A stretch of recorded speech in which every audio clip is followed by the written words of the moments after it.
ಪಾಲಿಸಿದರೆ ನಮ್ಮ ಬದುಕು ಸುರಕ್ಷಿತ. ನಾವು ಸಂಚಾರಿ ನಿಯಮಗಳನ್ನು ಪಾಲಿಸೋಣ.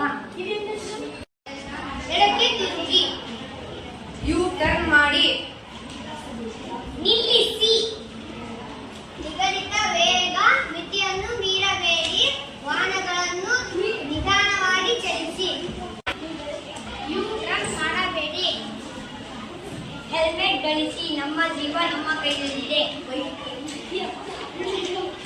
ಪ್ರವೇಶ ನಿಷೇಧ, ವಾಹನ ಚಾಲನೆ ವೇಳೆ ಮೊಬೈಲ್ ಬಳಸಬೇಡಿ, ಲೈನ್ಗಳನ್ನು ಪಾಲಿಸಿ, ಸುರಕ್ಷಿತ ನಂತರ ಕಾಯ್ದುಕೊಳ್ಳಿ, ಸೀಟ್ ಬೆಲ್ಟ್ ಧರಿಸಿ, ನಿಗದಿತ ಸ್ಥಳದಲ್ಲಿ ಮಾತ್ರ ವಾಹನ ನಿಲ್ಲಿಸಿ, ಕೆಂಪು ನಿಲ್ಲಿ, ಹಳದಿ ಸಿದ್ಧರಾಗಿ, ಹಸಿರು ಹೋಗಿ, ಆರನ್ ಬೇಡ, ಆಸ್ಪತ್ರೆ ಹತ್ತಿರ ಆರನ್ ಮಾಡಬಾರದು, ಪಾರ್ಕಿಂಗ್ ನಿಷೇಧ, ವಾಹನಗಳನ್ನು ಇಲ್ಲಿ ನಿಲ್ಲಿಸಬೇಡಿ, ಪಾದಚಾರಿ ದಾಟುವ ದಾರಿ, ಮದ್ಯಪಾನ ಮಾಡಿ ವಾಹನ ಚಲಾಯಿಸಬೇಡಿ, ಬಲಕ್ಕೆ ತಿರುಗಿ.